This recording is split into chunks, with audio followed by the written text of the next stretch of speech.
حضرت بہاؤالدین زکریا ملتانی رحمۃ اللہ علیہ اور بابا فرید الدین گنج شکر رحمۃ اللہ علیہ ایک زمانے میں ہوئے۔ ملتان کا ایک شخص حضرت بہاؤالدین زکریا ملتانی کے پاس مرید ہونے آیا۔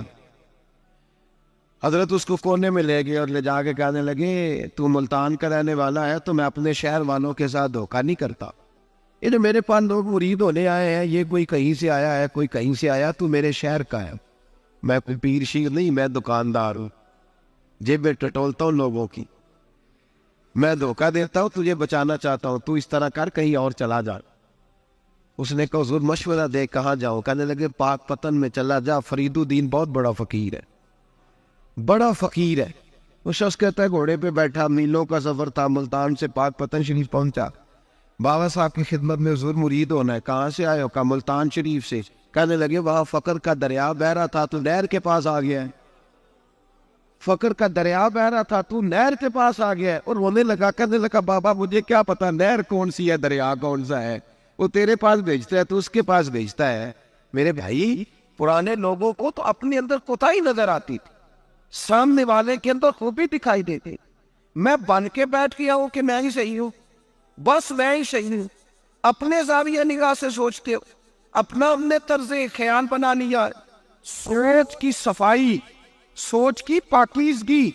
حضرت بابا فرید الدین گنج شکر رحمت اللہ تعالی علیہ کی اماں کہتی ہیں جب میرا بیٹا پیدا ہونے والا تھا تو میں رب کی بارگاہ میں دعا کرتی تھی، اللہ اگر تو مجھے بیٹا دے تو اس طرح کا دینا بیٹا میرا ہو پر بندہ تیرا ہو، اے اللہ اگر بیٹا دینا تو اس طرح کا دینا، میرے اللہ اس طرح کی مجھے اولاد دینا کہ دودھ وہ میری چھاتی سے پیے پر شکر تیرا ادا کرے، اے اللہ اگر بیٹا دینا تو اس طرح کا دینا کہ قوت روٹی روزی وہ زمین پہ کھائے لیکن اسی زمین پر وہ تیرے دین کا سپاہی بھی بنے، وہ مجاہد فی سبیل اللہ بھی بنے۔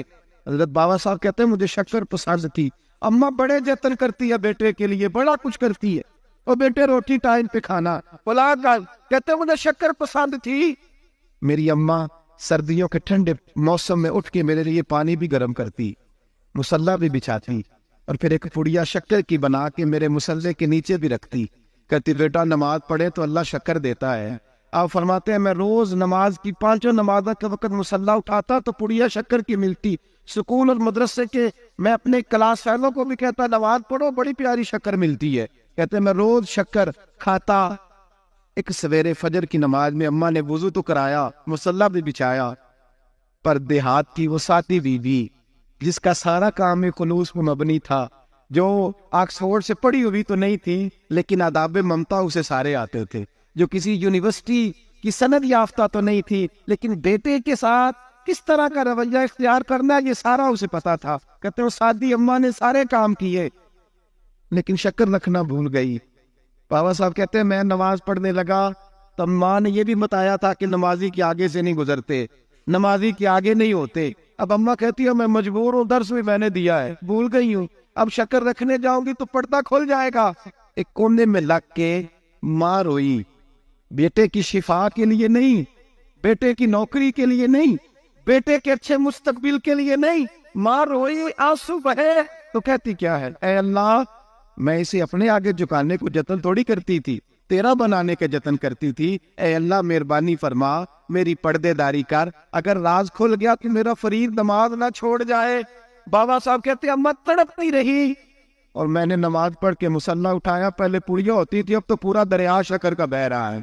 فرماتے ہیں میں نے وہ اٹھائی شکر کھائی اور میں نے چیخ کے کہا اماں جلدی آ، آج بڑی لذیذ ہے، آج شکر کوئی انوکھی ہے، اور آج تو کمال شکر دی ہے میرے اللہ نے، ایک پڑیا کی جگہ پورا دریا بہ رہا ہے۔ بابا صاحب رحمت اللہ علیہ فرماتے ہیں میری اماں آئی اور میری اماں نے بازو کھولے تو ماں کی ممتا ہی بتاتی ہے کہ اللہ کی رحمت کس طرح کی ہوتی ہے۔ کہتے ہیں میں نے اماں کے سینے سے لگا تو اماں رو کے کہنے لگی بیٹے پہلے میں شکر دیتی تھی، آج شکر بنانے والے نے شکر عطا فرمائی ہے۔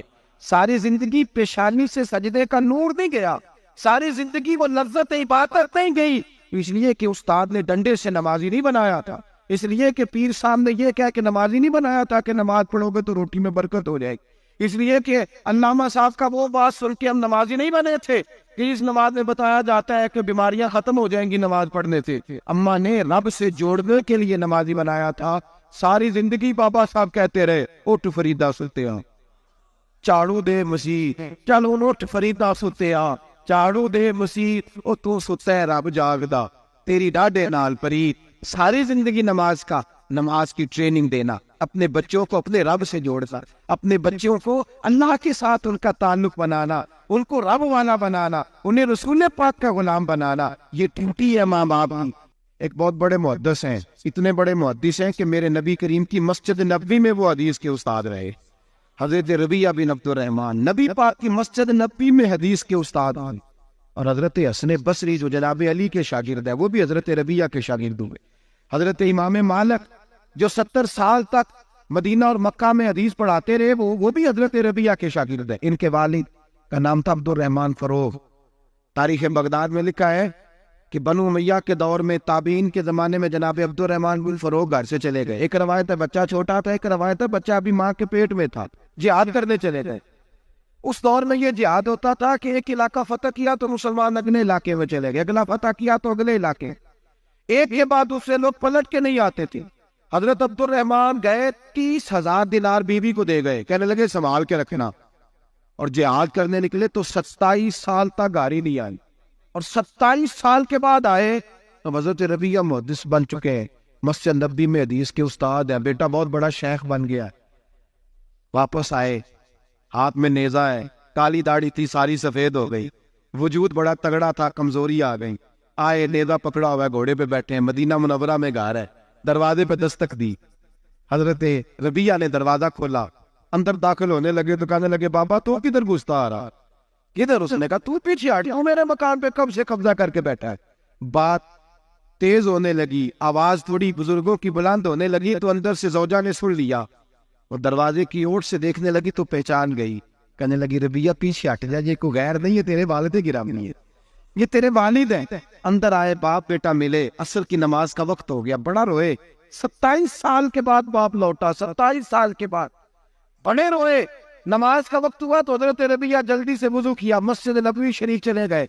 جناب عبد الرحمن فروغ نے بھی کھانا وانا کھانا تھا، کھانا کھانے بیٹھے تو حکم دیکھے شوہر کیا کرتا ہے، یہ نہیں پوچھا کہ 27 سال حال کیا رہا، پوچھنے لگے میں تجھے 30,000 دینار دے گیا تھا، وہ کدھر ہے؟ تو زوجہ کہنے لگی کھانا کھا لو، عصر کی نماز پڑھ کے آؤ، پھر بتاتی ہوں پیسے کہاں ہیں، آپ کی رقم بڑی اچھی جگہ پہ محفوظ ہے۔ کہتے ہیں میں نماز پڑھنے مسجد گیا، عصر کی نماز کے بعد میرے نبی پاک کے منبر پر ایک نوجوان بیٹھا ہے، گھر میں تو ان کا انداز ٹوپی پہننے کا تھا نا، سادے عام لباس میں، مسجد نبی میں جبہ پہنا ہے، سر پہ امامہ ہے، خوبصورت لب و لہجے میں رسول اللہ کے منبر پر بیٹھ کر، نبی پاک کے منبر پر بیٹھ کر، پتہ نہیں آپ کو اس بات کی لذت نصیب ہو رہی ہے کہ نہیں، عام جگہ نہیں، نبی پاک کے حضور کے منبر پر بیٹھ کر نبی پاک کی حدیثیں سنا رہے ہیں، اتنا بڑا مقدر۔ کہتے حضرت امام مالک جیسے لوگ، خواجہ حسن بصری جیسے لوگ کاغذ قلم لے کے حدیثوں کی سماعت کر رہے ہیں، ان سے درس لے رہے۔ جناب عبد الرحمن کہتے ہیں میری نظر اٹھی، کچھ بوڑھا ہو گیا تھا، کچھ اس وقت وہ ٹوپی میں سادے لباس میں تھے، پہچان نہ پایا۔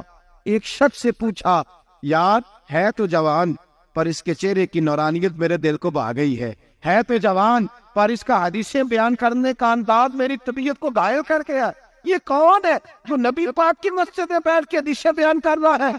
تو کہتے امام مالک کہنے لگے بابا جی چپ کر جاؤ، ہمارے استاد کے بارے میں اونچے لب و لہجے میں بات نہ کرنا، دیکھتے نہیں کتنے کتنے لوگ بیٹھے ہوئے خاموشی سے۔ تو میں نے کہا مجھے بھی تو بتا دو نا ہے کون؟ تو کہنے لگے کوئی عبد الرحمن فروغ نام کے بزرگ ہے، یہ ان کے بیٹے ہیں، ربیعہ نام ہے۔ کہتے جب لفظ کہے تو میرے آنسو چھلک کے باہر آئے اور میں حضور کی مسجد میں گر گیا اور رونے لگا کہ یہاں اور میرے رسول پاک سید عالم صلی اللہ علیہ وسلم کے منبر پر اور میرا بیٹا۔ کہتے میں تڑپ کے گھر گیا اور گھر جا کے میں نے اپنی بیوی کو جب دیکھا تو میرے آنسو نکل گئے، میری بیوی سمجھ گئی کہ یہ میرے محدث بیٹے کو دیکھ آیا ہے۔ کہتے ہیں بیوی رو کے کہنے لگی میں نے آپ کے 30,000 دینار آپ کے بیٹے کو مصطفیٰ کریم کی حدیث کا استاد بنانے میں بچا ہے، میں نے وہ 30,000 دینار خرچ کر دی ہیں، 30,000 دینار آپ کا بیٹا میں نے۔ تو کہتے ہیں میں اپنی بیوی کی طرف دیکھنے لگا، میں نے کہا قربان جاؤں، میں اگر اللہ کے دین کے راستے میں تھا تو نے میرے ساتھ نیکی کی ہے، میرا بیٹا بھی دین کے راستے پہ لگا دیا۔ میرے بھائی دنیا میں وہ بندہ اچھا نہیں ہوتا جو صرف اکیلا اچھا ہوتا ہے، اچھا وہ بندہ ہوتا ہے جس کا معاشرہ اچھا ہوتا ہے۔ اچھا وہ بندہ ہوتا ہے جس کا خاندان اچھا ہوتا ہے، اچھا وہ بندہ ہوتا ہے جس کا حلقہ احباب اچھا ہوتا ہے. وہ اکیلا اچھا بن کے بیٹھ کر تو صرف میں صحیح ہوں اور کوئی بھی نہیں. تو کس طرح صحیح ہو گیا؟ تو اوپر سے گرا ہے. تو کس طرح ٹھیک؟ تیرا نہ باپ ٹھیک معاذ اللہ، نہ تیرا خاندان ٹھیک، نہ معاشرہ ٹھیک، نہ دوست ٹھیک، نہ پیر ٹھیک، نہ استاد ٹھیک، نہ کوئی سیاستدان ٹھیک. دنیا میں جب کوئی صحیح ہے ہی نہیں تو کہاں سے آ گیا اکیلا صحیح؟ یہ کیسے ممکن؟ یہ کس طرح ہو سکتا ہے؟ یہ انا پرستی ہے، یہ نفس کا دھوکہ ہے، یہ اندر کی کوتاہی ہے جو لوگوں کو بڑا بنا دیتے ہیں، پھر اسے لوگ چھوٹے نظر آنے لگتے ہیں. یاد رکھے میرے نبی کریم سید عالم نور مجسم علیہ السلام نے خوبصورت سوچ، اچھی سوچ، پاکیزہ سوچ، صاف ستھری سوچ تھی. حضرت زید بن حارثہ فرماتے ہیں طائف کے لوگوں نے میرے نبی پاک کو پتھر مارے، لہو لہان کر دیا. فرماتے وہاں کے کچھ لوگ بھی انہیں برا کہنے لگے، میں بھی برا کہنے لگا، اس لیے کہ یہ تو عرب کے کلچر کے بھی خلاف تھا. عرب معاشرے کے لوگ اپنے مہمان کے ساتھ یہ سلوک نہیں کرتے تھے، چاہے وہ کوئی بھی ہو. اور نبی پاک علیہ السلام نے تو جو دعوت دی اس میں تو حسن بھی بڑا میٹھا تھا، وہ تو لفظوں کے اندر توانائی، خوبصورتی، مٹھاس بھی بڑی تھی. تو یہ تو عرب کے رواج کے بھی خلاف تھا کہ گھر آئے مہمان پہ پتھر مارے جائیں. انہوں نے پتھر مارے، لہو لہان کیا، میں نے بھی برا کہا، معاشرے کے لوگوں نے بھی برا کہا. اور فرمانے لگے پھر کمال ہو گیا، حضرت جبریل بھی حاضر خدمت ہوئے اور عرض کرنے لگے یا رسول اللہ صلی اللہ علیہ وسلم، رب فرماتا ہے کہ جبریل جاؤ اور میرے نبی سے جا کے اجازت لو، اگر میرے رسول اجازت دیں تو انہیں مسل کے رکھ دیں، انہیں دو پہاڑوں کے درمیان انہیں مسل کے رکھ دو. مسل کے ہمارا کسی سے اختلاف ہو جائے نا تو زور جتنا ہمارے اندر ہو ہم لگا سارا ہی لیتے ہیں. جب پتہ چل جاتا ہے نا کہ میرے تعلقات کتنے کو ہیں پھر ہم کہتے ہیں چلو دفع کرو، میں نے کیا کہنا ہے. اصل بات پتہ کیا ہوتی ہے کہ انگور کھٹے ہاتھ نہیں پہنچتا، ورنہ اختلاف ہو جائے تو دل ہمارا کرتا ہے کہ پیس کے رکھ دے، لیکن چونکہ اتنی پہنچ نہیں ہوتی تو پھر لوگ واپس آ کے پتہ کیا کہتے ہیں، اور میں نے کہا چلو وہ تو فضول آدمی ہے، میں نے تو نہیں نا اس طرح کا بانٹ دینا. اصل بات یہ ہوتی ہے کہ انگور ہاتھ نہیں پہنچتا. اس کی یا رسول اللہ صلی اللہ علیہ وسلم رب کریم فرماتا ہے کہ جبریل جا کے آپ اجازت لیں، اگر حضور آپ کو اجازت دے دے. علماء نے یہاں بڑا خوبصورت جملہ لکھا ہے، اگر آپ سمجھے تھے بڑی خوبصورت بات لکھی ہے علماء کرام. علماء کہتے ہیں اہل محبت کے لیے فکرہ ہے. علماء کہتے ہیں جو رب کافر کو سزا دینے کے لیے بھی رسول اللہ سے پوچھتا ہے، کافر کو سزا دینے کے لیے بھی کہتا ہے محبوب اگر تو کہے تو سزا دے دو، کافر کو سزا دینے کے لیے پوچھتا ہے. ہم تو رسول اللہ کے کلمہ پڑھنے والے ہیں. اور جو نبی کافر کے بارے میں کہتے ہیں یا اللہ نہیں انہیں نہیں کہنا، تو محبوب اپنے غلاموں کے بارے میں یہی کہیں گے اللہ کوئی نہیں، بھول گئے تھے، معاف فرما دے، معاف کر دے. یہ باریک نقطہ یہاں علماء نے بیان کیا، اس کو سمجھا کر. نبی کریم سید عالم صلی اللہ علیہ وسلم سے پوچھا، عرض کی یا رسول اللہ صلی اللہ علیہ وسلم، حضور رب فرماتا ہے اگر اجازت. اب سوچ کا معیار دیکھیں نبی پاک، حضور کی سوچ کی توانائی دیکھیں. صحت مند دماغ فروغ پاتا ہے اس سے، جو افکار ہمیں ہمارے رسول نے دیے. بیمار ذہن لوگ یہاں تک نہیں پہنچ سکتے جن کو سارا زمانہ ہی برا لگتا ہے، فلانا بھی غلط، فلانا بھی غلط، فلانا بھی. تو جناب صحیح کون ہے؟ کہتا میں اکیلا ہی صحیح ہوں. او بھائی صحت مند سوچ نبی پاک نے فراہم کی. یا رسول اللہ اگر آپ اجازت دیں تو تباہ کر دیں، لیکن حضور کی امید دیکھیں، زاویہ نگاہ دیکھیں، سوچ کا معیار دیکھیں. میرے رسول نے فرمایا نہیں، انہیں تباہ نہیں کرنا. حضور کیوں؟ فرمایا ہو سکتا ہے ان کی نسلیں کلمہ پڑھ کے مسلمان ہو جائے، اگر تباہ ہو گئے تو نسلیں کیسی آئیں گی، اولادیں کیسی ہو. تو میں ان کی نسلوں سے بھی امید کرتا ہوں کہ میرے پیغام کو سمجھیں گی اور قریب آئے.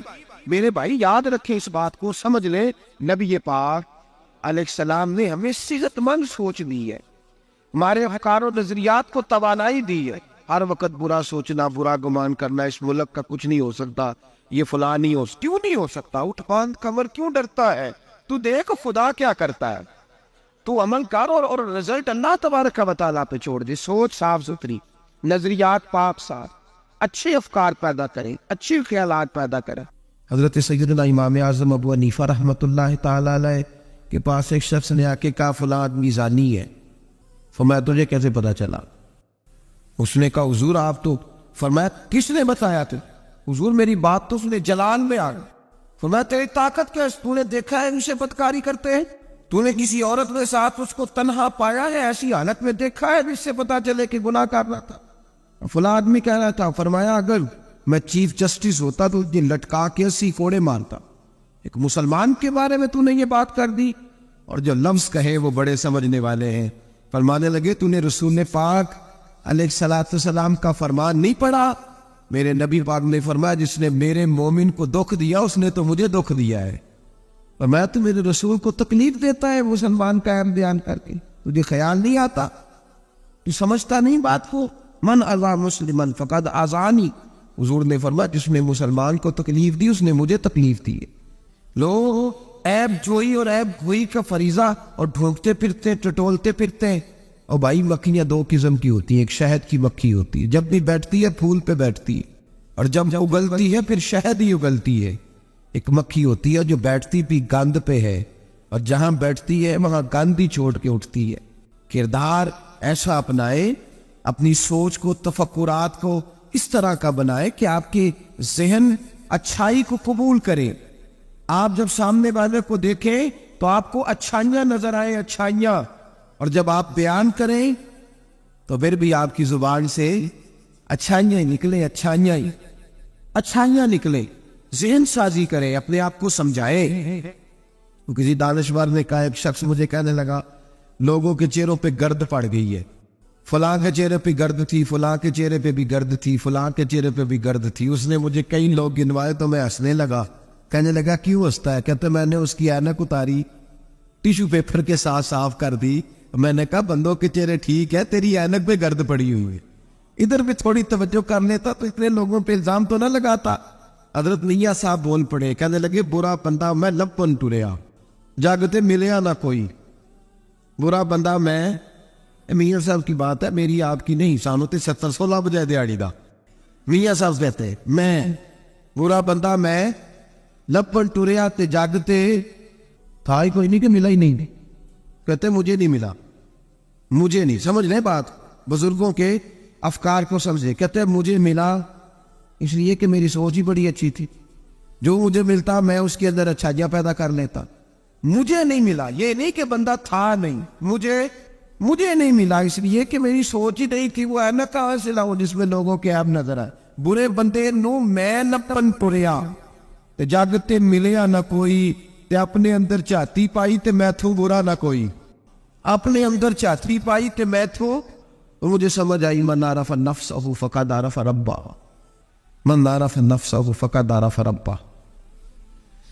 جو اپنے آپ کو پہچان گیا وہ اپنے رب کو۔ یہاں تو الزام تراشی ہے، الزام تراشی۔ سب نے مفسرین نے اپنی اپنی بات لکھی۔ میرے استاد گرامی یہاں فرمایا کرتے تھے، بھائی اگر تو دنیا میں اپنے بیٹے کو دھوپ میں بیٹھا دیکھے تو تیرا دل پھٹ جاتا ہے، یہ دھوپ میں کیوں بیٹھا ہے؟ اس کو شرک سے بچا، شرک اکبر سے بھی بچا، اصغر سے بھی بچا، خفی اور جلی دونوں قسم کے شرک سے بچا۔ دنیا میں تیرا بیٹا دھوپ میں ہو تجھ سے برداشت نہیں ہوتا، بتا اگر تیرا بیٹا جہنم میں گیا تو تجھے کیسے برداشت ہوگا؟ آگ میں جلتا ہوا تجھے، اسے اللہ سے جوڑ دے، اسے رسول اللہ صلی اللہ علیہ وسلم کا غلام بنا دے۔ میرے نبی کریم سید عالم صلی اللہ علیہ وسلم نے فرمایا جب تیرا بیٹا 7 سال کا ہو جائے تو اسے مسجد لے کے جا، 3 سال تک لے کے جا مسجد، 10 سال کا نماز نہ پڑھے تو سزا دے، 3 سال تک خود اپنے ہاتھوں سے ٹریننگ دے، اسے مسجد لے جا، آداب مسجد بتا، اسے نماز سکھا، تو خود لے کر کے جا، بھیجنے کا نہیں کہا۔ اور میں جب بچہ 7 سال کا ہو جائے تو اسے مسجد، بڑی محنت کرتے ہیں ہم بیٹے کو بنگلہ دینے کے لیے، بینک بیلنس دینے کے لیے، دن رات ایک کر دیتے ہیں، خدا را سے نمازی پر بنانے کی بھی محنت کرو۔